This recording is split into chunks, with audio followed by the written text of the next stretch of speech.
السلام عليكم ورحمة الله وبركاته.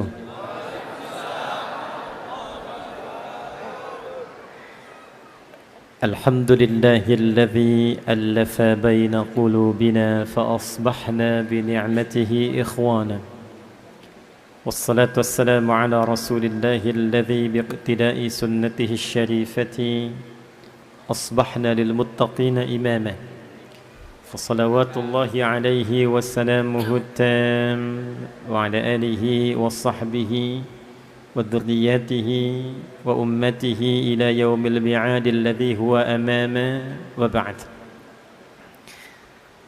Yang kita hormati, kita muliakan tuan rumah Masjid Nasional Al-Akbar, yang hari ini masjid ini tepat berusia ke-23 tahun, diresmikan 10 November tahun 2000. Kita doakan mudah-mudahan inisiator, pendiri, pemakmur sampai dengan seluruh bagian DKM yang saat ini juga dipimpin oleh Profesor Kiai Haji Suja, dimuliakan oleh Allah Subhanahu wa taala, diberkahi dan ditambah kemakmuran masjid ini, dan mudah-mudahan diikhlaskan oleh Allah Subhanahu wa taala dalam berkhidmat sehingga menjadi jariah yang berkelanjutan sampai dengan hari kiamat insyaallah.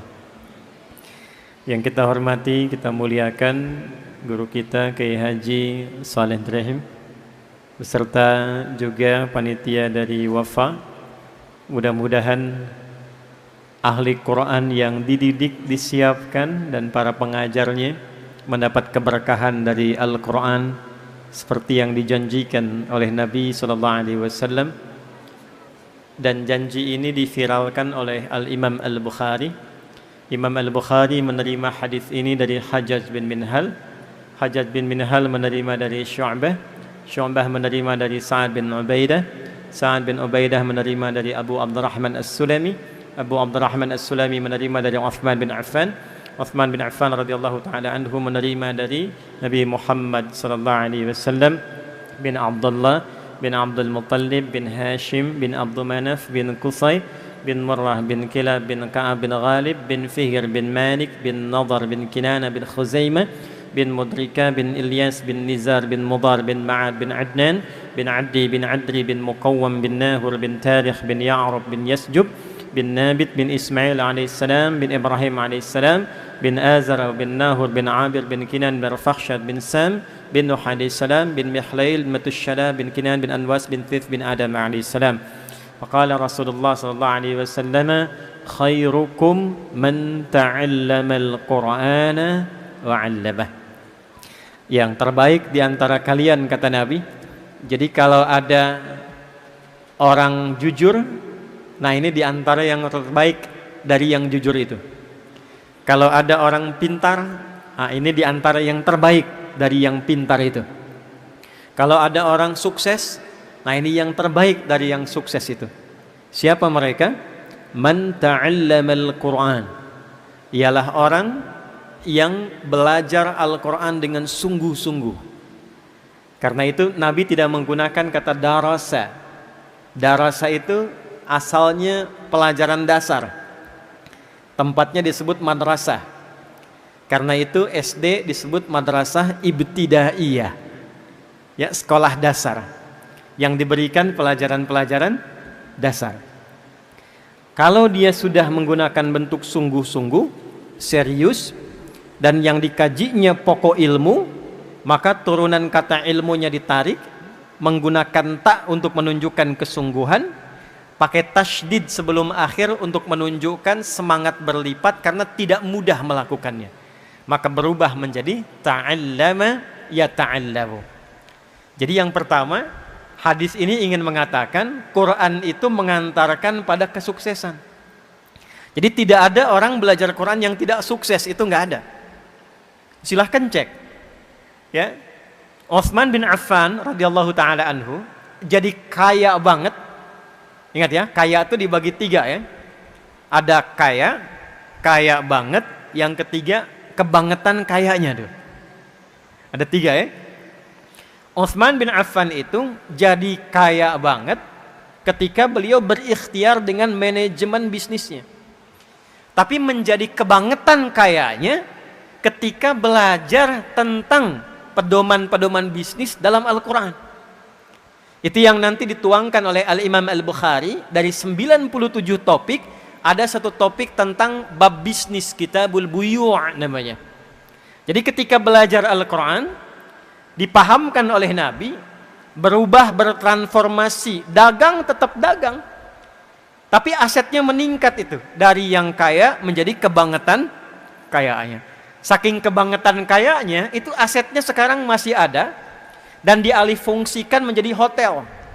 Jadi kalau Anda ya nanti insya Allah punya rezeki ya umrah, mudah-mudahan yang belum disegerakan ya. Tidak cukup dengan amin, nabung tuh. Nabung. Itu kalau sampai Madinah, biasanya kita belok dulu dari belakang. Sekarang ada hotel, warnanya itu krem, ya, tinggi bangunannya. Itu dituliskan jelas Waqaf Utsman bin Affan radhiyallahu taala anhu. Wakafnya Sayyidina Utsman bin Affan. Sampai sekarang masih ada. Abdurrahman bin Auf itu dari yang tadinya kaya masuk Islam, kemudian maaf sekali ya, diambil semua, dirampas kekayaannya oleh orang-orang Quraisy pada masa itu. Lalu dibiarkan beliau untuk hijrah. Sengaja tidak dieksekusi untuk menunjukkan pesan, nih kalau masuk Islam resikonya begini. Kehilangan harta, kehilangan bahkan semua yang melekat di tubuh, mesti jalan lebih dari 400 kilo, belum tentu selamat. Tapi konsisten dengan hijrahnya, belajar kemudian secara profesional dengan Nabi, dibimbing oleh Rasulullah, setelah belajar dari Al-Quran, itu melahirkan transformasi kekayaan. Saya pernah hitung waktu kajian ilmiah untuk mendapatkan honoris causa itu. Jadi diminta membuat tulisan ilmiah, diuji oleh hampir 15 profesor.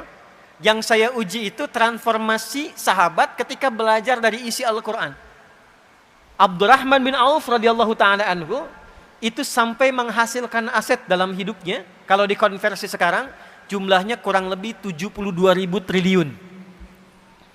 Orang kaya sekarang Jeff Bezos, ada Elon Musk, itu baru kisaran 3.000 sampai 4.000 triliun. Jadi pebisnis belajar dari Quran makin sukses. Siapa yang kenal Ali bin Abi Thalib sebelum masuk Islam? Abu Hurairah, Salman Al-Farisi. Tapi setelah belajar dari Al-Quran, ilmunya makin nambah. Antum kalau buka kitab Al-Jawahir, ada tafsir besar. Ya, itu ada 7 jilid besar. Karya Syekh Tantawi Al-Jauhari. Buka jilid terakhir itu ada kuis. Di kuis itu bukan tebak-tebakan biasa. Tapi kuis yang diabadikan dari kisah sejarah, pengalaman nyata, sampai di dalamnya ada hitungan matematika dari Al-Quran yang berhasil diselesaikan oleh sahabat Ali bin Abi Thalib dengan pendekatan Al-Quran. Orang taunya sahabat Ali bin Abi Thalib karamahullahu wajhah itu cuma ahli balaghah, gitu kan? Padahal beliau tuh ahli Quran, ahli tafsir, ahli balaghah, ahli matematika. Suami istri satu kali mengadu kepada beliau, "Ya Amirul Mukminin," kata suaminya, "tolong hukum rajam istri saya." Kenapa? Karena dia berzina. Kamu menyaksikan? Tidak. Ada saksi? Tidak. Tahu dari mana zina?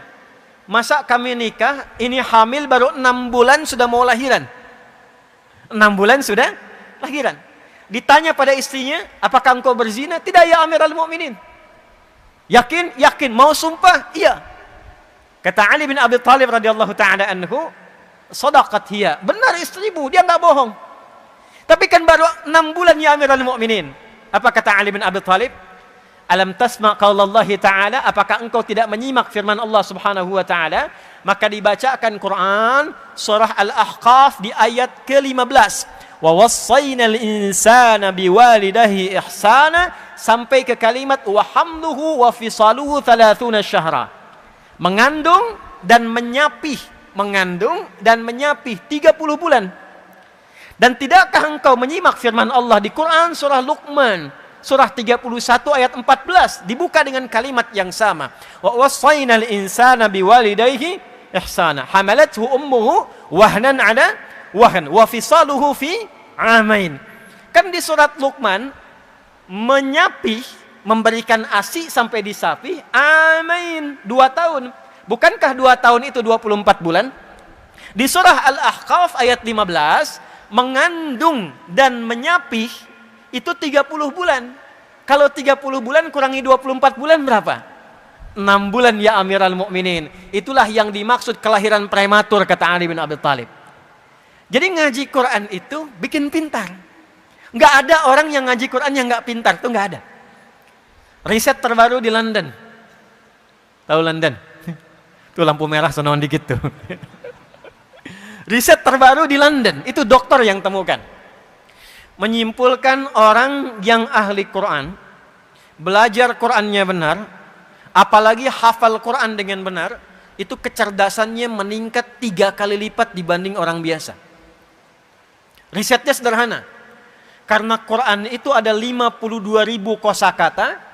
Orang yang terus-terusan melatih memorinya dengan mengulang-ulang 52.000 kosakata, maka akan memudahkan dirinya untuk memahami apapun yang ia ingin pelajari. Riset membuktikan kalau ingin menguasai bahasa, hafalkan 3.000 aja kosakatanya. Anda ingin bahasa Inggris dikuasai, hafalkan 3.000 kosakata, itu sudah bisa berbicara dengan lancar. 3.000, ini 52.000. Melompat 3 kali lipat dari orang biasa. Tapi tidak semua yang belajar Quran jadi pintar. Tidak semua. Rumusnya apa? Man ta'allama. Kalimat ta'allama itu taknya menunjukkan kesungguhan, tasydidnya seakar dengan kata syiddah, tidak mudah. Ya, tidak mudah. Maka dengan kata itu butuh motivasi 2 kali lipat, double. Jadi orang yang semangat, yang sungguh-sungguh, yang serius belajar Qur'annya, itu akan merubah pribadinya menjadi orang sukses dan mudah meraih apapun yang dia inginkan. Semua level. Wa'allama. Kemudian ia praktekkan Qur'annya itu. Jadi ngaji Qur'an itu bukan begini. Ya, walaupun ini tidak salah. Anda baca Al-Fatihah, baca Al-Baqarah, baca Ali Imran sampai An-Nas. Bagus. Dapat pahala. 1 hurufnya berapa? Tahu dari mana? Ya, At-Tirmidzi nomor hadis 2910. Man qara'a harfan min kitabillahi falahu 10 hasanat. Siapa yang membaca 1 huruf dari Al-Qur'an, baca 1 huruf saja. Nun, 1 huruf. Itu setara dengan 10 kebaikan. 10 itu bukan begini menghitungnya. 1, 2, 3, itu sedikit. Ya, saya ilustrasikan di hadis Muslim, orang yang masuk masjid dengan niat ibadah. Belum ngapa-ngapain, pengen ibadah, pengen i'tikaf, pengen ikut pengajian, pengen salat, pengen baca Al-Qur'an, baru masuk. Belum dikerjakan, sudah mendapatkan 25 kebaikan. Jarak 1 keduanya 500 tahun. 2 ketiganya 500 tahun. 3 keempatnya 500 tahun. Jadi kalau kita baca Al-Qur'an 1 huruf dapat 10, itu 1 keduanya ilustrasinya 500 tahun kebaikan kita dapatkan. Nah, ukuran itu nanti diperlihatkannya saat akan wafat. Ya, di akhirat baru dikumpulkan, itu yang kita sebut dengan pahala namanya. Ajrun. Ajrun itu ukurannya 1 ke 2, 2 ke 3, 3 ke 4, 500 tahun kebaikan. Jadi kalau ada orang sehari nggak ngaji, itu rugi. Rugi. Apalagi kalau salahnya banyak. Ya? Apalagi kalau salahnya banyak. Solehnya sedikit, salahnya banyak, cita-citanya surga Firdaus. Ya, sesurga dengan Nabi lagi. Kan? Nih contohnya nih. Siapa yang pengen masuk surga Firdaus? Boleh angkat tangan. Baik. Yang pengen sesurga dengan Nabi boleh angkat tangan. Baik, turunkan. Yang salahnya banyak boleh angkat tangan. Tuh. Nah ini contohnya. Nah, maka Nabi memberi rumus, ada amalan cerdas. Amalan cerdas yang saat dikerjakan, amalan sedikit, prinsip ekonomi. Bekal sedikit tapi keuntungan banyak.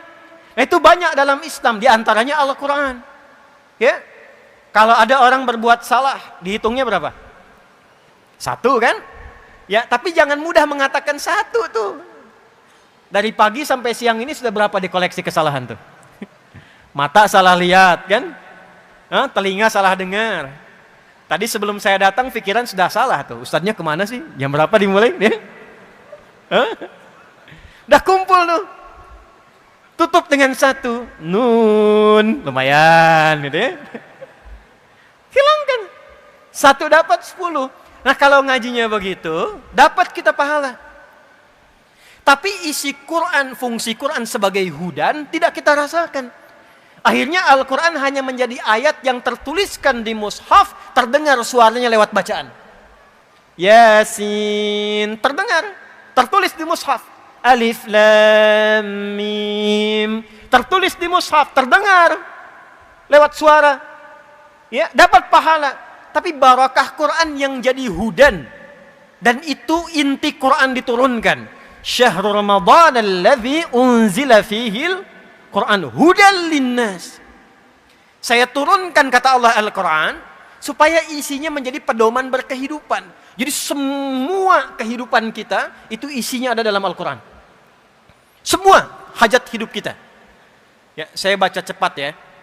Tidak usah ditulis, saya baca cepat saja karena direkam teman-teman nanti bisa cek kembali ya.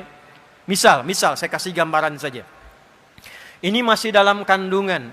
Bagaimana dalam kandungan ingin terlahir menjadi pribadi yang baik dan saleh, itu ada petunjuknya di Quran surah ke-7 ayat 189. Kemudian terlahir amalan pertama apa bagi seorang ibu yang baru punya anak untuk memberikan ASI maksimal selama 2 tahun. Amalan pertama apa bagi suami yang baru jadi ayah dan punya anak pertama? Turun Quran surah kedua ayat 233. Sampai usia 2 tahun ke menjelang baligh, amalan pertama apa yang mendekatkan dia dengan Allah? Taat pada orang tuanya dan mengenal lingkungan dengan baik. Turun Quran surah Luqman surah 31 ayat 13 sampai ayat 19. Ketika dia mulai belajar, bagaimana belajar yang bisa memahamkan dia sehingga dia bisa bawa pulang pemahaman itu dan mengajarkan kembali. Turun Quran surah 9 ayat 122. Bagaimana mencari tempat belajar yang saat bersamaan menguatkan pengetahuan dan meningkatkan imannya. Turun Quran di surah ke-58 ayat yang ke-11. Lalu dalam pelajaran itu dia mulai menyebar. Ya, kadang-kadang orang Surabaya ke Jakarta, ada yang ke Timur Tengah, ada yang ke Amerika, menemukan tempat baru. Bertempat yang baru, ketemu orang baru, tapi tetap menjaga sikap takwanya. Turun Quran surah 49 ayat ke-13. Kalau menemukan jodohnya di situ, bagaimana cara melamarnya? Turun Quran surah ke-4 ayat yang ke-4. Terjadi pernikahan Quran ke-30 ayat ke-21. Tugas pertama saat menikah Quran surah ke-4 ayat 34. Suami mulai mencari nafkah yang standar Quran surah kedua ayat 168. Kalau pengen cepat rizkinya baru bergerak sedikit datang Quran surah kedua ayat 172. Kalau dia belum melakukan sudah dijamin dibuka, kemudian rizkinya, berkahnya, pintu langit dan bumi. Quran surah ke-7 di ayat ke-96. Batuk. Kemudian dia mulai bekerja, tidak mudah, diminta petakan tantangannya. Kadang-kadang ada yang kecil, menengah, ada yang berat. Turun Quran surah kedua ayat 214. Solusinya di Quran surah ketiga ayat 142. Detailnya di Quran surah kedua Al-Baqarah dari ayat 155 sampai 157. Kadang-kadang ada orang ingin menyingkirkan, orang ingin menyungkurkan. Bagaimana membuka usaha tapi tanpa nyogok, tanpa suap. Kalau ada solusi dibimbing Allah, kalau ada yang jahil ditolong. Turun amalan Quran surah 17 ayat 79 sampai dengan 80. Istri merawat anak di rumah, jangan dikira mudah. Kadang-kadang dia menolak, kadang berkata, turun bimbingan Quran surah 17 ayat 23 sampai dengan ayat 27. Sampai usia 40 tahun, sukses, bagus, anak ada, orang tua masih ada. Jangan disimpulkan itu hasil kesuksesan Anda. Boleh jadi ibunya yang menangis di keheningan malam, bapaknya yang serabutan bekerja, minta sama Allah supaya anaknya lebih hebat dibandingkan kedua orang tuanya. Ketika Anda mendapatkan kesuksesan itu, sertakan orang tua di dalamnya, sekalipun dalam doa. Maka turun Quran surah ke-46 di ayat ke-15. Anda terus bergerak lagi, harta makin banyak, bagaimana menjaga dan meningkatkannya. Turun skema dengan zakat. Quran surah ke-9 ayat 103 sampai dengan 109. Dikeluarkan di 8 golongan Quran surah 9 di ayat ke-60. Orang tua enggak dizakati, orang tua diinfaki. Tapi bukan cuma orang tua, ada 5 golongan. Spesifik Quran surah kedua ayat 215. Yang umum Quran surah kedua ayat 261 sampai dengan ayat 264. Naik lagi sampai sepuh, sampai kemudian berada dalam kondisi seperti kecil kembali, seperti bayi kembali, muncul masa pikunnya. Petunjuknya Quran surah 22 ayat yang kelima. Sampai kemudian menjelang sakaratul mautnya. Bagaimana sakaratul maut yang indah ketika nafas, kemudian kedatangan maut, Quran surah ketiga ayat 185. Diutus malaikat membawa maut, Quran surah ke-32 ayat 11. Maka menghadapi itu, hadapi yang tenang, dipanggil dalam keadaan tenang, mendapatkan ridha Allah dalam keadaan tenang. Rumusnya Quran surah 89 ayat 27 sampai dengan ayat ke-30. Maka dia menyiapkan kurikulum sampai alam kuburnya. Disiapkan saat hidupnya bagaimana alam kubur itu bisa nikmat. Bukan cuma dunianya, rumahnya megah, mobilnya mewah, tapi alam kubur nggak disiapkan. Maka turun kurikulum alam kubur. Quran surah kedua ayat 153, 154. Quran detilnya Quran surah ketiga dari ayat ke-169 sampai dengan ayat ke-171. Lalu disiapkan sampai kiamat turun satu surah ke-75. Kemudian disiapkan surganya. Dari sekarang kita siapkan. Dari 8 pintu surga petakan. Yang pengen surga Firdaus, Quran surah ke-23 ayat 1 sampai dengan 9. Yang di taman surga, Quran surah 51 ayat 15 sampai 23. Yang surga biasa, yang penting masuk surga deh. Yang penting masuk surga. Quran surah kedua ayat ke-25. Yang nggak masuk ke surga tapi terancam neraka. Maaf, seringan-ringannya itu membakar semua tubuh sampai sekulit-kulitnya. Satu harinya sama dengan 1000 tahun. Satu detiknya sama dengan 48 hari. Quran surah keempat ayat 56. Yang paling dahsyat itu adalah neraka jahanam. Hati-hati, pelajari perilakunya, jangan sampai masuk ke situ. Siapa kualifikasinya? Turun Quran surah keempat ayat 140. Yang belum ke surga tapi tidak ke neraka, di tengah-tengah, 50-50, soleh 50%, salah 50%. Maka ditempatkan di tempat yang tinggi, bisa mengamati surga, takut mendengar jeritan orang neraka. Tempat tinggi yang bisa mengamati sekitarannya disebut dengan A'raf. Maka turun Quran surah ke-7 Al-A'raf dari ayat 46 sampai dengan ayat 49-nya. Ada semua? Apa yang enggak ada? Makanya zaman Nabi dari pelaku kriminal, itu kriminal betul tuh. Ya. Sifatnya disebut jahlun, orangnya disebut jahilun. Sifat ketemu orang disebut jahiliyah. Jadi mereka itu perfeksionis dalam perbuatan kriminal. Kalau ada zina, zina yang paling perfect, itu zinanya jahiliyah. Kalau ada pembegal, pembegal yang paling komplit jahiliyah. Sekampung begal semua. Sekampung. Ghifari itu kampung begal. Jadi kalau ada yang namanya Al-Ghifari, itu keturunan kampung begal. Tapi nanti jadi ilmu sanad, ada sanadnya. Ya, itu Jundub bin Junada, pimpinan begal, masuk Islam, belajar Quran, jadi da'i. Preman pensiun tuh itu tuh hadisnya tuh. Itu jadi da'i, balik ke kampungnya Ghifar, dakwah di kampung, masuk Islam sekampung. Madinah heboh, dak dikduk datang, sekampung begal masuk Islam. Cuman karena satu orang yang kenal Quran, Jundub bin Junada. Untuk mengabadikan peristiwa itu, disamarkan namanya Jundub bin Junada, diambil kunyahnya Abu Dzar, diviralkan nama tempatnya Ghifar. Rumusnya tambah al di depannya, i di ujungnya. Kita punya ahli hadis dari Padang, Musnid Dunya, Syekh Yasin Al-Padangi, Syekh Nawawi Al-Bantani, Syekh Mahfud At-Termasi. Ya, ini Ustaz Saleh Durhem, Kiai Saleh Durhem dari Surabaya. Ya, Kiai Saleh Durhem Al-Surabayai, Al-Maduri. Ya, ini Al-Ghifari. Jadi beliau ingin mengatakan begini, saya dulu pemimpin begal, saya dulu kriminal, tapi Quran merubah saya sekarang jadi orang baik. Merubah saya jadi orang baik. Jadi sekalipun belum sukses, ahli Quran itu pasti baik. Jadi kalau ada orang ngaji Quran nggak baik, itu pasti ada yang salah dengan cara ngajinya. Bukan Qurannya yang salah. Kalau peci nggak masuk ke kepala, jangan potong kepalanya. Pecinya perbaiki. Karena standar pertama sebelum sukses, baik dulu. Allah tuh tidak menginginkan ada orang sukses, tapi kesuksesannya tidak diisi dengan kebaikan.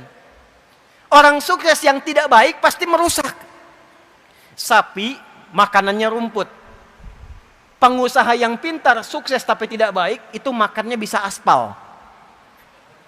Aspal yang seharusnya 15 cm, 5 cm itu. Ya. Jadi sapi masih bisa makan rumput.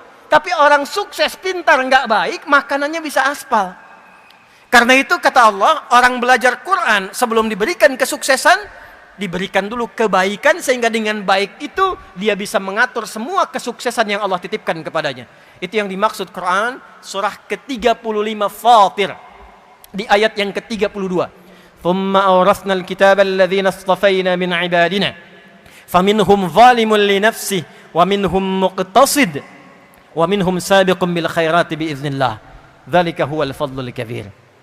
Yang ingin saya katakan teman-teman sekalian, karena ini dibuka dengan wafa, tempatnya di Masjid Al-Akbar, masjid yang terbesar, ya, kita berharap mudah-mudahan penyelenggaranya ahli Quran, yang datang dengan juga ahli Quran, dan kita ingin mendapatkan barakah Al-Quran. Mudah-mudahan kita dimasukkan pada golongan yang disebutkan Nabi Muhammad SAW tadi sebagai ahli Quran yang baik. Ini mukaddimahnya. Ini baru mukaddimah, kita belum mulai itu. Baik. Sekarang kita masuk pada intinya. Sekarang hari apa? Jumat. Tahu apa artinya Jumat? Yang tahu boleh angkat tangan. 1 juta. 5 juta. Ya. Apa artinya Jumat? Kalau salah antum harus menghafal Quran sampai selesai.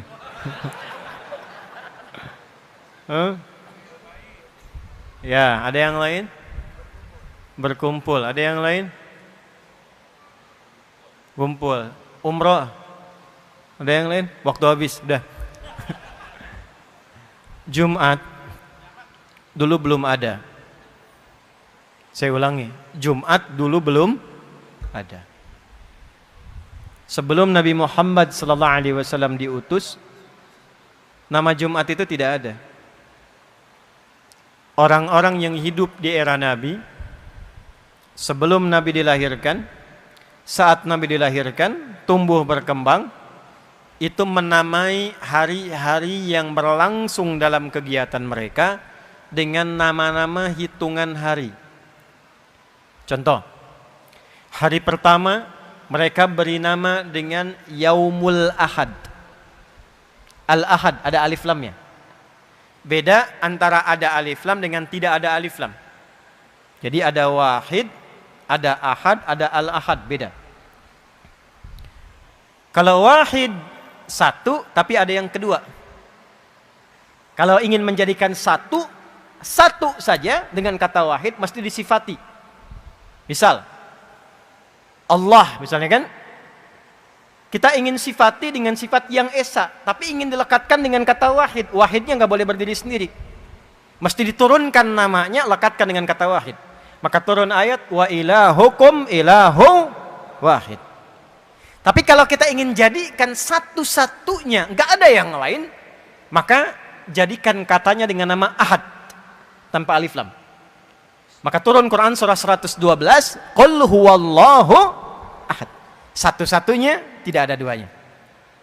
Tapi kalau kita ingin katakan ini satu yang spesial, tapi nanti ada yang berikutnya, tambahkan alif lam, maka menjadi al-ahad. Yaumul ahad, hari yang pertama.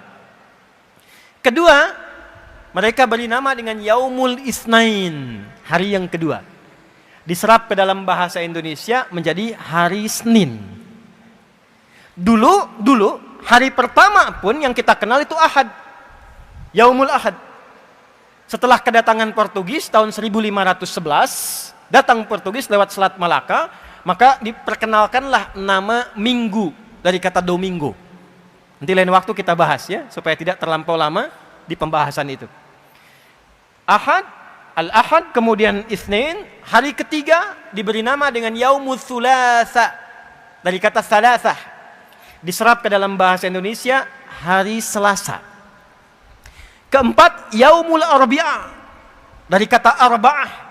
Diserap ke dalam bahasa Indonesia hari Rabu. Kelima, Yaumul Khamis dari kata Khamsah. Diserap ke dalam bahasa Indonesia hari Kamis. Keenam, itu tidak menggunakan bilangan lagi. Kalau mau konsisten harusnya Yaumus Sittah atau Yaumus Sadis. Hari ketujuhnya balik ke bilangan lagi, Yaumus Sabt dari kata Sab'ah. Disingkat jadi Sabat, diserap ke dalam bahasa Indonesia menjadi hari Sabtu. Yang keenam, itu mereka beri nama dengan Yaumul Arubah. Hari apa? Yaumul Arubah. Kenapa diberi nama dengan Yaumul Arobah? Satu, mereka lihat Yahudi punya kumpul-kumpul Sabtu. Nasrani punya kumpul-kumpul Yaumul Ahad, Minggu. Maka orang Arab pada masa itu membuat kesepakatan kumpul di parlemen mereka, yang nanti umrah atau haji, kalau Anda nanti lihat depan Masjidil Haram, depannya ada Zam-Zam yang besar itu, Grand Zam-Zam, ya, hotel besar, di atasnya ada jam. Samping sebelah kiri dari situ, itu nyebrang sedikit ada hotel Hilton yang lama, yang warnanya kayak krem merah itu ya. Nah itu di Hotel Hilton, kalau naik ke atas sedikit, eskalator sedikit naik, belok ke kanan, itu ada musalla, itu rumahnya Abu Bakar As-Siddiq. Depannya persis ada tempat wudhu, ada toilet, depannya lagi, nah itulah parlemen Quraisy ada di situ, kumpulnya di situ. Maka mereka rapat, mereka gambarkan kita mesti punya hari kumpul-kumpul untuk membanggakan diri sebagai bagian dari orang Arab, untuk menjalin persatuan dan kasih sayang. Maka diberi nama Yaumul Arubah atau Yaumur Rahmah, hari kumpul-kumpul, hari berbangga diri sebagai orang Arab, hari saling memperhatikan. Maka sepakat mereka, kalau weekend Yaumul Arubah ini kumpul, dipilihlah pusat-pusat hiburan. Diberi nama dengan Aswaq, Suq Uqadh, Suq Dumatul Jandal. Dan pusat hiburan yang paling elit itu terletak di Jabal Qubais. Ini saya kalau ilustrasikan takutnya nggak terlalu terlihat ya. Saya coba gambarkan, mau nggak saya tuliskan begini tuh ya, supaya tahu petanya ya. Bismillah. Maaf saya berdiri ya. Izin start. Oke. Belakang kelihatan ini? Huh? Nah, iya memang belum saya tulis kan. Nanti kalau saya tulis baru kelihatan ya. Itu ada screen nanti ya, dilihat saja. Saya gambarkan dari sini saja. Ini yang Zam-Zam, Grand Zam-Zam maksudnya, hotel besar. Ini atasnya ada jam besar itu ya. Tadi ke sini ada jalan. Ini ada Hotel Hilton di sini. Ini yang depannya ini nanti ada toilet, tempat wudhu. Ini yang kedua di sini ada kipas angin di atasnya. Ini yang parlemen Quraisy yang ini. Samping Grand Zam-Zam ada hotel lama namanya Sofwa. Samping sininya toilet. Ini ke arah belakang ke Mahbas Al-Jin sini. Termasuk ke arah Jabal Nur, Bukit Cahaya yang ada Gua Hira ya, arahnya dari sini, termasuk Ummul Qura ke sana. Seberang di sini persis Hotel Sofwa, jalan seberangnya ada bukit besar. Yang ada istana raja sekarang di atasnya. Ya, nanti kalau sudah umrah atau haji, teman-teman bisa lihat tuh. Langsung lihat nengok ke samping ada istana raja, bukit besar begini nih. Ini yang disebut Jabal Qubais namanya. Ini bukit elit. Di atas bukit ini siapa yang menduduki ada di atasnya, ini menunjukkan dia penguasa jazirahnya. Nabi Muhammad SAW ketika beliau mengumumkan peristiwa Isra Mi'raj itu naik ke atas bukit ini untuk memberikan kesan sekarang akan ada perubahan. Semua orang-orang parlemen kalau mau naik ngasih pengumuman naiknya ke sini. Sekarang kerajaan Saudi Arabia kenapa bangun istana di sini untuk menunjukkan sebuah pesan bahwa wilayah itu dikuasai, dipimpin oleh dinasti ini, Saudi. Paham sampai sini? Nah ini bukit elit. Bukit elit. Kalau Anda keluar dari sini, ya mau umrah dari Sofwa atau Zam-Zam, belok kanan ke sini. Nanti di bawah bukit ini, di sini istana, di sini ketika masuk sebelah kanan ada pos security, ada CCTV warna putih satu ke sini. Depannya pintu 26, terus sampai ujung sini, ya. Ini di sini ada kipas angin, saya udah hitung ada 35 kipas angin sampai ujung. Udah saya hitung, kalau nambah 36 berarti nambah 1, ya. Sampai ujung sini. Ini ada gate Nabi. Nabi sholat 2 rakaat di sini sebelum Isra Mi'raj. Sampai ke depan Ka'bah, sholat di sini di kediaman Sayyidah Maimunah. Di sini kemudian Babus Salam, ya. Di balik pintu Babus Salam ada rumahnya Abbas radhiyallahu ta'ala anhu, punya anak yang paling viral, anak bungsunya Abdullah, dikenal dengan Abdullah bin Abbas radhiyallahu ta'ala anhuma. Tarik garis lurus ke sini, sekitar 200 meter di sini ada satu rumah warna krem ya sekarang disamarkan jadi perpustakaan. Inilah Maulid Nabi, tempat lahirnya Nabi sallallahu alaihi wasallam di sini. Yang ingin saya katakan, tempat kumpul-kumpul akhir pekan yang elit itu paling elit di sini, namanya Jabal Qubais. Jadi kalau kumpulnya di Suk Uqadh, Suk Dumatul Jandal, pusat-pusat hiburan, itu masih kelas biasa. Nanti diseleksi, disaring yang hebat-hebat di setiap distrik itu baru diundang ke sini. Ini persis bukit di atas yang lembah bawahnya ada Ka'bahnya. Ka'bah di sini. Maka di sini akan dipertandingkan 4 golongan utama yang mereka akan bekerja keras dalam sepekan. Jadi ini yang melahirkan konsep jahiliyah, berangkat gelap, pulang gelap, kerja lagi, kerja keras, hanya untuk berfoya-foya akhir pekan saja. Hanya untuk bertanding, memviralkan, mempopulerkan, dan berfoya-foya, berfantasi di akhir pekan. Itu kebiasaan jahiliyah. Ada 4 golongan. 1, namanya tajir. Apa namanya? Jamaknya tujar. Bu, tajir itu bukan orang kaya. Tajir itu pedagang. Dulu yang kaya itu pedagang. Makanya saking kayanya disebutlah profesinya. Ini pedagang. Maksudnya apa? Kalau pengen kaya, dagang, bukan nyolong. Kalau pengen kaya, bisnis, bukan korupsi. Maka golongan tujar ini, mereka keluar dari Yaumul Ahad sampai Yaumul Khamis, mengumpulkan harta sebanyak-banyaknya untuk dipertandingkan jumlah kekayaannya dalam hari pertemuan Yaumul Arubah di bukit ini. Nanti ada waktu-waktu mereka merantau. Ada ke Syam, sekarang 4 negara. Libanon, Syria, Yordania, dan Palestina. Ada ke Yaman. Diabadikan kegiatan mereka di surat Quraisy. Li'ilafi Quraisy. Ilafihim rihlatash syita'i was. Itu golongan 1. Golongan 2 ada syair, pujangga, jamaknya syu'ara.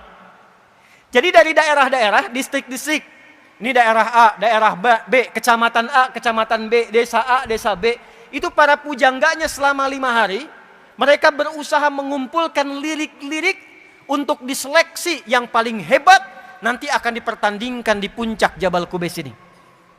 Bikin lirik. Nanti cara mereka mengumpulkan lirik dan syair itu diabadikan dalam satu surat dengan namanya. Surah ke-26, Surah Asy-Syu'ara. Dari ayat 224 sampai akhirnya itu. Ya. Asy-Syu'ara yattabi'uhumul ghawun. Alam tara annahum fi kulli wadin yahimun. Pernahkah Anda dengar tentang kisah para pujangga di era jahiliyah? Yang mereka datang ke lembah-lembah mencari inspirasi untuk membawa lirik-lirik saja. Untuk apa? Nanti dipertandingkan di bukit ini. Yang ketiga, ada golongan kahin. Jamaknya kuhan. Dukun. Jadi kalau sekarang ada dukun, itu ketinggalan, telat. Karena 15 abad yang lalu sudah ada dukun. Dan nanti menariknya ketika Quran turun, dukun-dukun itu pada tobat. Ya, dukun-dukun pada tobat. Tapi sebelum Quran turun, tuh dukun tuh viral, strata ketiga di kalangan jahiliyah. Selama 5 hari, dari Yaumul Ahad sampai Yaumul Khamis, sampai hari Kamis, itu dukun-dukun kompak, membikin mantra-mantra, jimat-jimat, nanti yang paling efektif dipertandingkan di sini, diangkat jadi pemuka dukun, ya pimpinan dukun seluruh wilayah Arab.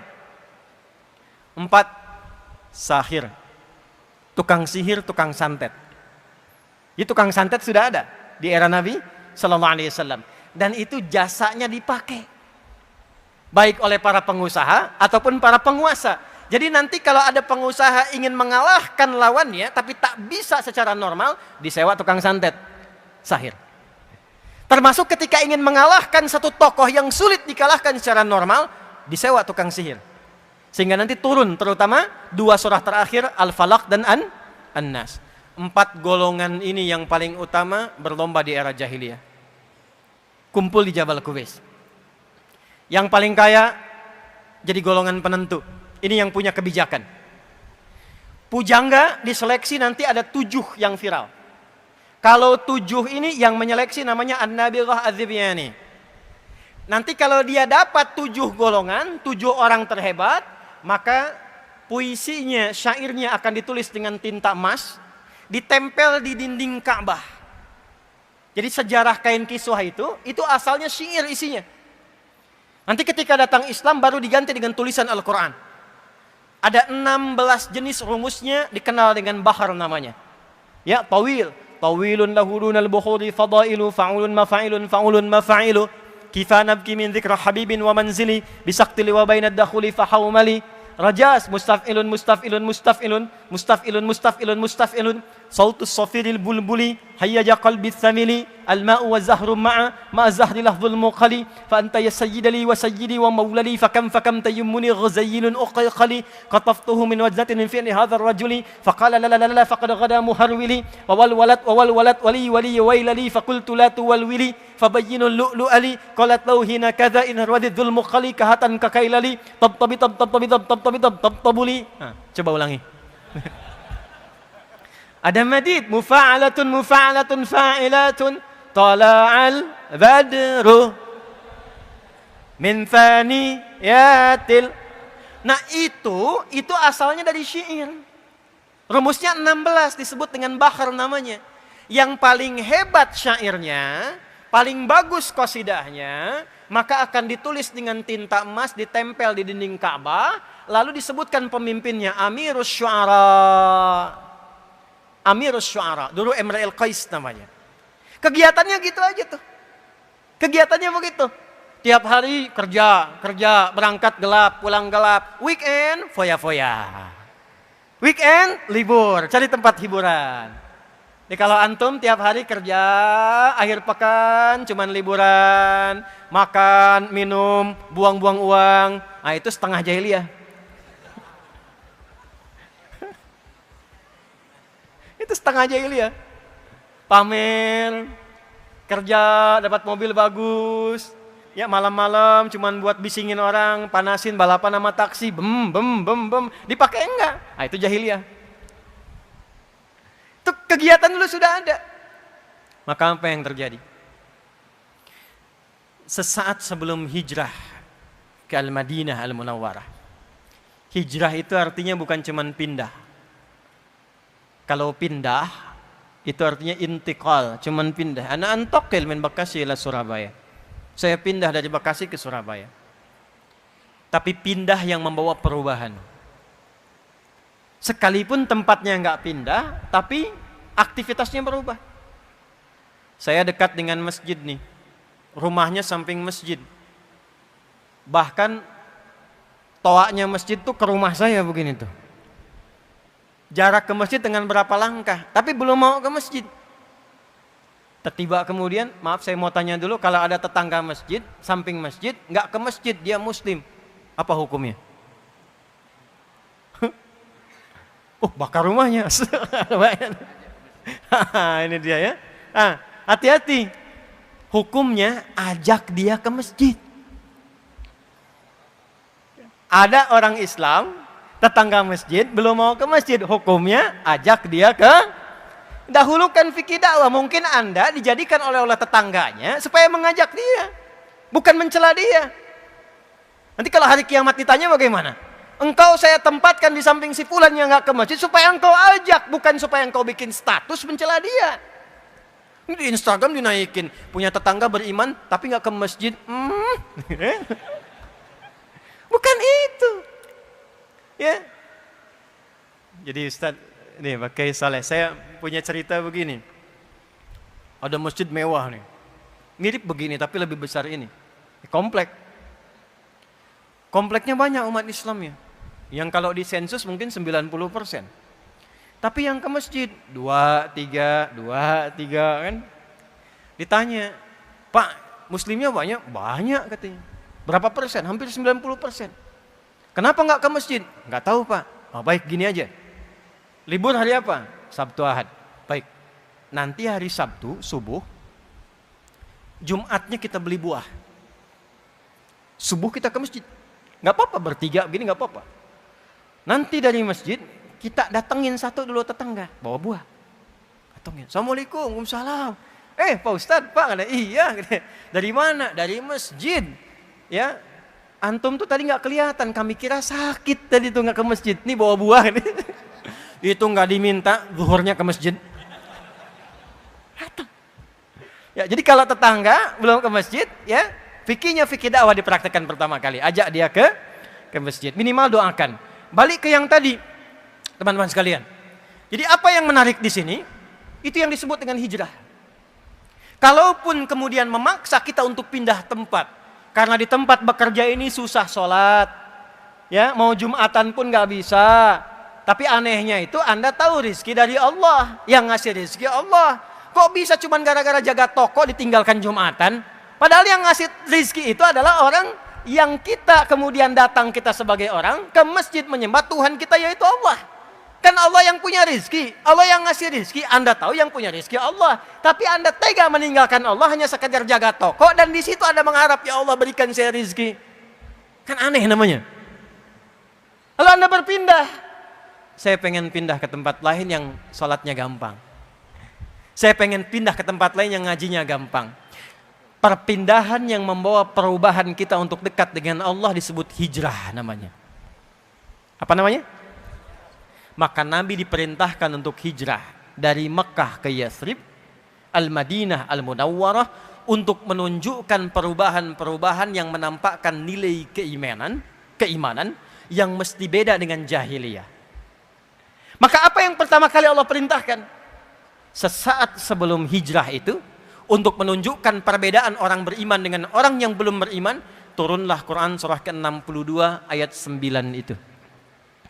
Ya ayyuhalladzina amanu idza nudiya lis-salati min yaumil jumu'ah fas'au ila dzikrillah. Perhatikan baik-baik. Dengan turunnya ayat ini yang disapa orang beriman, Allah menginginkan ada perubahan pada diri orang beriman untuk membedakan dengan imannya dengan orang-orang jahiliyah yang belum beriman. Apa bedanya nih?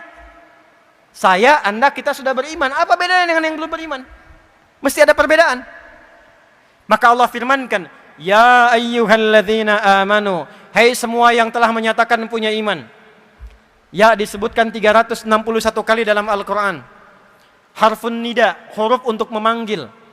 Dalam bahasa Arab di ilmu Nahwu ada 14 jenis huruf untuk memanggil. Ada a, ada aya, ada ya, ada wa, dan seterusnya. Tapi dalam Al-Quran cuma satu yang digunakan. Ya 361 kali disebutkan. Li nida'il qarib, nida'il mutawassit, nida'il ba'id. Memanggil yang dekat, memanggil yang menengah, memanggil yang jauh. Ayyuha disebutkan 150 kali dalam Al-Quran. Ayyunya munada untuk menguatkan hukum, haknya tanbih untuk mengingatkan pentingnya informasi yang disampaikan.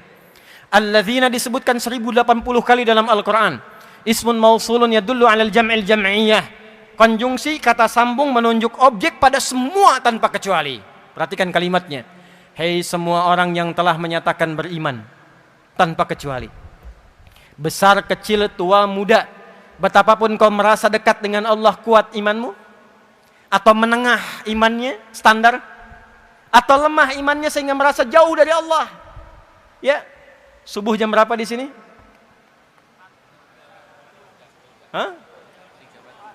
3.40, 3.41, 4.30 terjadi perbedaan pendapat. Ya, karena berasal dari jauh-jauh, ya. Baik. Ambil misalnya standar lah 3.44 bisa dengan komat. Allahu akbar, Allahu akbar. 3.44. Dipanggil langsung datang. Allahu akbar, Allahu akbar. Dipanggil ingat, ya Allah sudah adzan. Siap-siap wudu, siap salat. Itu imannya iman standar. Kuat tidak, lemah tidak. Iman standar, belum kuat.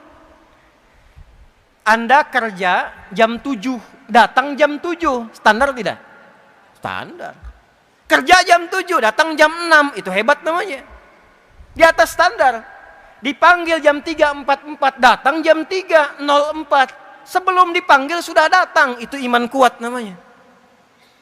Subuhnya 3.44, jam 3 sudah bangun. Dia tidak hadir saat adzan, tapi dia menunggu sampai adzan tiba supaya subuhnya khusyuk, dia warming up dulu dengan tahajud. Itu iman kuat. Jadi kalau dipanggil 344 datang, itu iman standar. 344 dipanggil, 443 baru sadar. Itu iman lemah. Iman lemah. Tapi Allah memanggil dengan huruf yang sama, yang penting punya iman. Hei semua yang telah beriman, perhatikan cara menerjemahkannya. Aku tidak peduli apakah imanmu itu dalam keadaan lemah, ataukah imanmu standar, ataukah imanmu kuat. Aku berikan satu amalan yang dengan amalan itu kalau dikerjakan dengan benar, yang lemah menjadi kuat, yang standar semakin menguat, yang kuat semakin dekat dengan Allah Subhanahu wa taala. Sekaligus iman itu akan membuktikan keberadaan dia yang membedakan antara orang beriman dengan orang yang belum beriman. Apa bedanya? Idza nudiya lis-salati min yaumil jumu'ah. Dari sejak itu berubahlah nama Yaumul Arubah menjadi Yaumul Jum'ah. Itu asalnya. Dulu nggak ada, hari Jumat tuh nggak ada. Jumat itu turun namanya sesaat sebelum hijrah. Berubah dari Yaumul Arubah jadi Yaumul Jum'ah. Arubah itu cuman kumpul-kumpul, datang, rame-rame pulang. Yang kaya tetap kaya, yang miskin tetap miskin. Dirubah. Hei, yang beriman tidak begitu. Nggak dilarang kumpul. Kalau bisa kumpulnya lebih banyak lagi. Kalau bisa jangan dari satu tempat, banyakin tempat A, tempat B, kumpul. Tempat kumpulnya disebut dengan jami, akarnya sama. Makanya sering ditambahkan masjid jami. Jami itu tempat mengumpulkan yang banyak. Yang datang al-mujtama al-islami, masyarakat Islam yang banyak. Waktu kumpulnya, momentum kumpulnya disebut dengan Jum'ah. Apa itu Jum'ah? Jum'ah itu satu, datang kumpul. Dua, saling mengenali di antara yang kumpul. Ta'aruf. Tiga, saling mengisi di antara yang kumpul. Datang, saling kenal, saling isi. Saling bersinergi. Itulah Jumat. Jadi Jumat itu bukan begini. Datang, dengar khutbah, kadang-kadang ngantuk. Ada yang tertidur. Ada yang bikin khutbah tambahan. Kemudian sholat 2 rakaat dan pulang. Itu bukan Jumat namanya. Itu cuma kumpul-kumpul aja. Jumat itu datang, kenali siapa yang datang. Duduk, samping kanan Anda siapa? Kiri Anda siapa? Belakang Anda siapa? Depan Anda siapa? Masjidnya sekarang Al-Akbar, Masya Allah. Masjidnya besar. Ruang utamanya sudah 4.000 orang. Bikin database-nya. Dari mana yang datang ini? Kumpulkan database-nya. Dipersaudarakan satu dengan yang lainnya. Tidak ada satupun yang datang ke Masjid Nabi di hari Jumat kecuali mengenal di antara mereka siapa yang ada satu dengan yang lainnya. Termasuk yang dari luar kota. Ya. Ada orang dari Gotofan, namanya Sulek. Datang ke Madinah. Begitu masuk langsung duduk. Orang Madinah tahu semua. Kalau masuk ke masjid, pengen i'tikaf walaupun sebentar, sholat dulu 2 rakaat baru duduk. Beliau ini masuk langsung duduk. Nabi sedang khutbah. Maka Nabi dengan indahnya ini adabnya. Tidak menunjuk, hei, sholat dulu, sholat. Tidak. Tapi membuat kalimat yang umum supaya tidak tersinggung orangnya.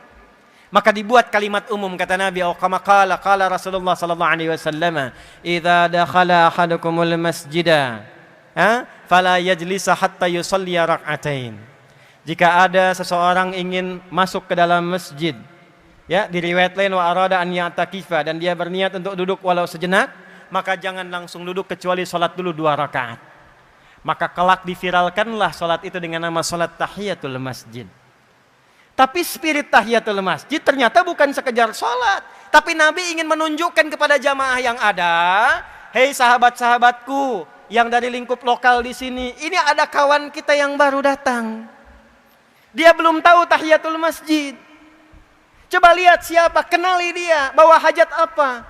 Makanya nggak ada yang datang ke masjid Nabi, khususnya hari Jumat, kecuali semua hajatnya selesai. Yang lapar datang, pulang kenyang. Dulu era-era Nabi, awal-awal Jumatan, itu sampai motong kambing. Tanya ke Soleh tuh.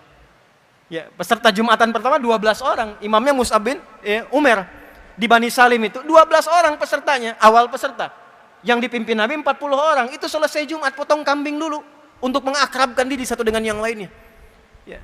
Abah dari mana? Dari sini. Bapak dari mana? Dari sini. Ngobrol, kenalan, kenal, rekat, itu yang disebut ukhuwah namanya. Ya. Al-Akbar nggak usah potong kambing. Jamaahnya yang kompak. Di sini siapa yang punya restoran? Yang punya rumah makan? Ya, yang punya pabrik minum? Yang punya botol-botol itu? Kumpulkan samping ini sehingga orang merasakan gembira ketika datang Jumat. Ini hari raya ya akhi. Ini Id kita setiap pekan ya ukhti. Datang gembira ke Jumat. Yang punya profesi A, profesi B datang persaudarakan. Dan semua orang di zaman Nabi rebutan. Allahu Akbar, datang seorang. Kata Nabi SAW, siapa yang hendak menjamunya, semua angkat tangan. Semua angkat tangan. Dan qadar Allah yang pertama ngangkat itu ternyata yang paling miskin di antara mereka. Masih ngangkat tangan. Kata Nabi, fulan kau duluan jadi tamumu. Itu dengan gembira digandeng ke rumahnya. Ya busra, ya busra, ya busra. Kamakala, kabar gembira, kabar gembira. Datang ke rumah istri nanya, ada apa bang? Ada pahala? Jawabnya pahala. Ya, padahal mungkin yang datang Pak Karno, Pak Sueb gitu kan. Ada pahala katanya. Begitu disebut pahala, senangnya luar biasa. Gimana stok dapur? Alhamdulillah, ada beberapa suap buat anak kita. Buat anak kita. Pahala datang, surga lebih utama. Tugas mama tidurkan anak-anak, tugas papa nyiapkan hidangan, biarkan kita menikmati pahala malam ini, tamu kita menikmati hidangan di malam hari ini. Dia ambil kemudian persiapannya, dibentangkan di mejanya, sampai kemudian tersisa kita 13 menit lagi menuju asar. Apa yang terjadi? Maka cahayanya kemudian digelapkan, ya, dengan basa-basi yang sangat indah, mujamalah dalam bahasa Arab, kan? Diberikan piring berisi makanan kepada tamunya, sementara tuan rumah itu hanya pura-pura makan untuk membunyikan saja. Serumah nahan lapar, istri menenangkan kemudian anaknya, ibu menenangkan anaknya, tidur mereka dalam keadaan lapar, yang suami kemudian gembira menemani dengan lapar, yang tamu makan sampai lahap. Besoknya keluarga ini viral dan diapresiasi, bahkan dimuliakan oleh Allah dengan turunnya Quran surah 59 ayat 9 sampai 10 itu. Wa yu'thiruna ala anfusihim walau kana bihim khasasah. Itulah Jumat. Jadi orang nggak punya aja sampai bawa, Pak. Antum misalnya punya kebun, cuman ada ubi, itu kalau spirit Jumat cuman bawa ubi hanya untuk Jumat jadi pahala. Mana ayatnya sekarang? Mana Jumatnya? Mana hadisnya? Mana Islamnya? Mana imannya? Itu bedanya iman dengan yang belum beriman. Yang belum beriman kumpul, ya kumpul banyak. Stadion kumpul. Tarame kumpul nih. Pasar kumpul. Tapi kumpulnya beriman itu selalu ada manfaatnya. Jangan sampai kumpul nggak kenal dengan siapa yang kumpul. Setelah itu persaudarakan. Betapa indah kalau ada dokter kemudian Jumatan. Ada pasien yang nggak punya biaya ke rumah sakit. Bertemu dengan dokter, Masjid Al-Akbar punya database-nya. Dokter sekian yang muslim datang Jumatan ke Al-Akbar. Allahu Akbar, yang sakit nggak harus ke rumah sakit. Di Masjid Al-Akbar pengobatan atau konsultasi gratis pada dokter. Silahkan dokter di sini. Yang belum punya pekerjaan, ini pengusaha-pengusaha yang punya pekerjaan, konsultasi. Yang punya utang, lunasin. Itu kumpul bareng, ikut sama-sama, itulah Jumat. Itu spirit Jumat yang berlaku di era Nabi. Kita kehilangan itu sekarang. Kita kehilangan itu. Bayangkan kalau hadisnya dipakai. Ya, sayati alaikum zamanun wa kama qala Rasulullah SAW, akan datang satu masa. Masa ini unik, ini hadis. Tandanya taqarrubuz zaman, di masa itu waktu akan cepat sekali berlalu. Setahun kayak sebulan. Sebulan kayak sepekan, sepekan kayak sehari, sehari kayak sekilatan. Sudah terasa belum sekarang? Kayaknya baru kemarin saya ke Surabaya ya, ternyata sudah setahun kan? Terasa sekali. Nah, ada waktunya ketika itu tiba, terjadilah percepatan digitalisasi. Taqarrubul aswaq, pasar mudah diakses kata Nabi. Dulu Anda berangkat pakai angkot, pakai ojek, sekarang klik datang barangnya. Sudah terjadi sekarang? Dan pada masa itu yantashirul kadzib dan tashirul fitan. Hoaxnya banyak. Hoaxnya banyak, manipulasinya banyak, propagandanya banyak, penipuannya banyak, dan bahkan karena digitalnya itu berkembang, penipuannya pun online-nya banyak. Judi yang biasa offline, online. Pinjaman yang online, yang offline tadinya jadi online. disingkat jadi pinjol. Pinjaman bikin benjol. Nah, ketika terjadi itu, apa solusinya? Ternyata Islam datang bawa solusi. Kenapa nggak dimanfaatkan teknologinya? Bikin aplikasi. Ini kan kita di Surabaya, tapi nggak semua yang ada di sini orang Surabaya semua kan? Ya, yang dari Perak mana? Tuh, ada yang dari Madura, tuh, Sidoarjo, tuh, ya, mana lagi? Malang, Masya Allah. Yang paling jauh dari mana? Aceh. Ada yang lebih jauh dari Aceh? Cianjur.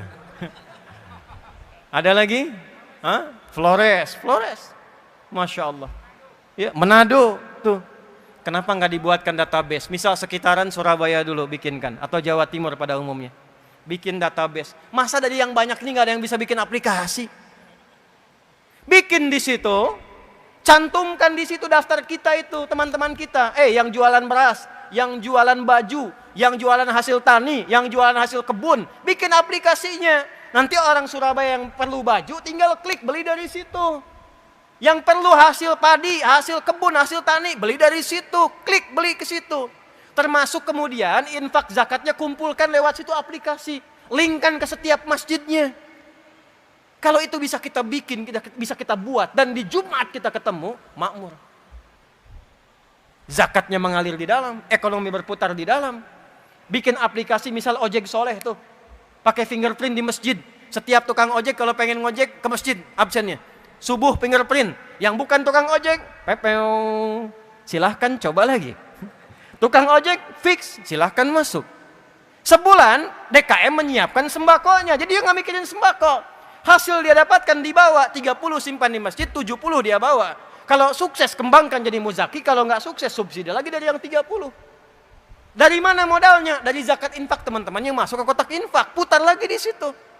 Kalau perlu wali kota Surabaya bikin putusan, daripada membiayai yang besar-besar, yang opang-opang ojek panggalan, bikinkan aplikasi lokal, bikin gerakan lokalisasi. ASN wajib naik ojek dari situ, belinya ke situ, yang di dalam dibeli, ekonomi berputar di dalam, zakatnya diputar di dalam, baru kelebihannya setorkan ke pusat.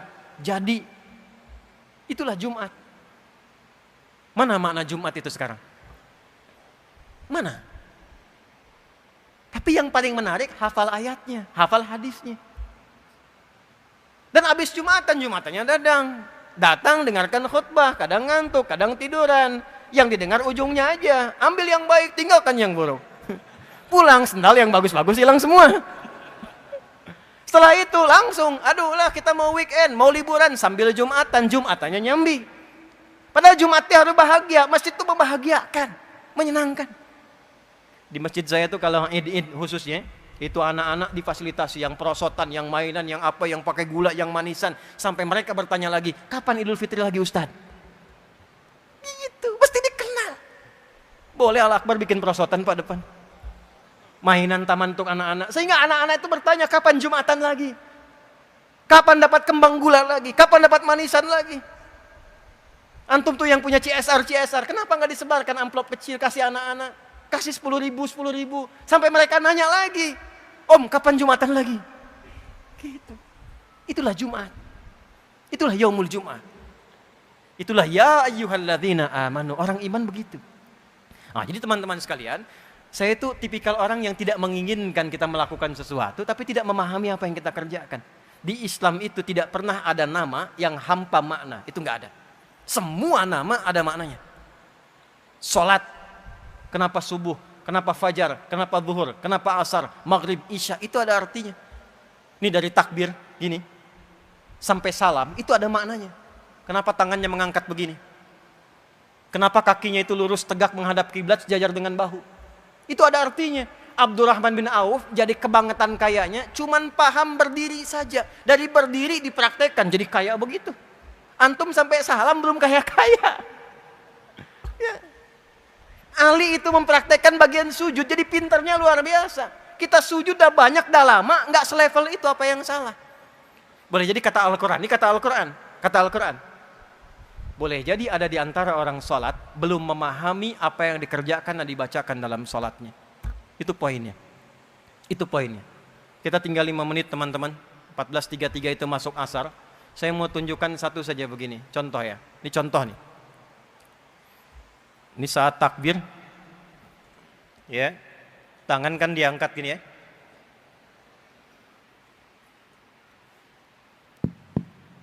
Nih, hadisnya di Al-Bukhari nomor hadis 757, hadis Muslim nomor hadis 397, rawinya sahabat Abu Hurairah radhiyallahu taala anhu, Abdurrahman bin Sakhar, pelakunya namanya Khalad bin Rafi Az-Zuraiqi. Khalad ini sholat, datang ke masjid Nabi. Lalu Nabi sedang berada di sisi lain, beliau salat sunnah. Begitu selesai salat, pema'atan Nabiyya sallallahu alaihi wasallam, mendatangi Nabi sallallahu alaihi wasallam, faqala, dan mengatakan, Assalamualaikum ya Rasulullah. Assalamualaikum ya Rasulullah. Kata Nabi, irji' salli fa innaka lam tusalli. Kamu balik lagi salat karena engkau belum salat. Kurang lebih 3 kali begitu sampai dia berkata, ya Rasulullah, ma uhsinu ghairah, alimni. Ya Rasulullah, aku enggak bisa lebih baik daripada ini, tolong ajarkan aku.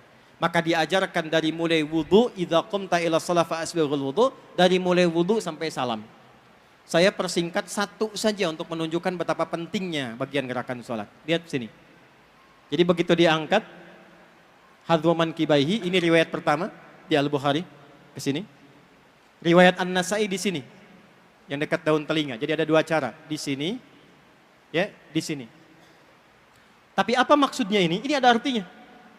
Kalau Anda ingin khusyuk dalam sholat, ini ada kitabnya ya, bukan ilmu takatik, ada kitabnya, ada sanadnya. Kalau Anda ingin khusyuk dalam sholat, maka buang urusan dunia ke belakang. Pasrahkan diri Anda kepada Allah, dan rasakan ini sholat mungkin terakhir yang Anda kerjakan dalam sholat. Itu yang dimaksud Al-Baqarah ayat ke-46. Alladzina yadhunnuna annahum mulaqu rabbihim wa annahum ilaihi raji'un. Nabi berbalik mengatakan, sallu salatan muwadda'. Salatlah kalian seperti halnya kalian menjadikan salat ini yang terakhir. Tapi buang urusan dunia ke belakang. Masalahnya ada orang ketika takbir pengen khusyuk, dunia masih di bawah. Itu yang menjadikan gak khusyuk. Allahu Akbar, di lisannya Allahu Akbar. Tapi perilakunya handphone Hu Akbar, jemuran Hu Akbar, status Hu Akbar. Allahu Akbar, tang ting tung ting tang ting tung. Halo, sebentar ya, saya lagi sholat, dibatalin dulu tuh. Dan ini yang menjadikan kita bisa menepi setan. Karena kenapa? Nanti silahkan cek saat asar ya. Karena saya mau akhiri. Sebelum sholat, itu semua orang bisa fokus untuk sholat. Hadis riwayat Abu Daud. Tapi ketika mulai takbir, Allahu Akbar, setan mulai berkata. Setan ada 9 jenis setan. Nanti kalau saya ke Surabaya lagi, insya Allah kita bikin judul Fikih Setan. Belum pernah belajar kan? Ada 9 jenis setan. Setan penggoda orang sholat, namanya khanzab. Kalau dia ada di masjid, yang pertama digoda, DKM masjid. Betul, hati-hati. Nanti lain waktu kita bahas. Sebab kalau DKM-nya itu berselisih, jamaah malas ke masjid. Ya, malas ke masjid. Dia datang menggoda, setelah kemudian tangan diangkat, fayaqulu syaitanu. Maka setan berkata, ingat ini, ingat itu, ya, sampai nanti ada orang yang sholat tidak sadar berapa rakaat sedang menunaikan sholatnya. Gak percaya, 1 menit lagi nanti adzan. Ketika Anda sholat, begitu mulai takbir, setan akan berkata, sampai pelajaran saya pun akan dia sebutkan. Ingat kata Ustadz Adi dia, ketika Anda takbir, akan ada yang menggoda, itu setan itu. Ya. Nah, saya simpulkan dengan kita berdoa teman-teman sekalian, karena kita sudah mau masuk waktu asar. Saya berharap yang kumpul ini mendapatkan syafaat dari Al-Quran, keberkahan dari Al-Quran. Tolong keluar dari sini jadilah bersaudara. Jangan terpecah belah, jangan saling merendahkan, saling menghormati. Warga Surabaya tolong bangun Surabaya dengan baik. Warga Jatim bangun Jatim. Warga Indonesia kita bangun Indonesia dengan kedamaian dan kebaikan. Allahumma taqabbal minna innaka antas sami'un alim wa tub 'alaina innaka antat tawwabur rahim. Allahumma nahmaduka kama 'allamtana an nahmadak wa nashkuruka syukran kama 'allamtana an nashkurak. Antal muqaddim wa antal muakhir bi yadikal khair innaka 'ala kulli syai'in qadir. Allahumma ij'alna min ahli al-Qur'an waj'al al-Qur'ana sahiban lana fid dunya وشفيعا لنا في الآخرة يا أرحم الراحمين. اللهم اجعلنا من حبيب سيدنا محمد صلى الله عليه وسلم. ألحقنا معه مع الذين أنعمت عليهم من النبيين والصديقين والشهداء والصالحين وحسن أولئك رفيقا. اللهم بارك هذا المسجد مسجد الأكبر يا أرحم الراحمين وبارك مؤسسيه يا رب العالمين ومعتمريه يا أرحم الراحمين. ربنا آتنا في الدنيا حسنة وفي الآخرة حسنة وقنا عذاب النار. وصلى الله على سيدنا محمد وعلى آله وصحبه أجمعين. وآخر دعوانا سبحانك اللهم وبحمدك نشهد أن لا إله إلا أنت نستغفرك ونتوب إليك. وآخر دعوانا أن الحمد لله رب العالمين. Nanti malam saya ada di Masjid Al-Irsyad kita akan bahas tentang akar konflik di Palestina. Sampai kapan, kenapa, dan bagaimana. Sampai jumpa nanti malam. Assalamualaikum warahmatullahi wabarakatuh.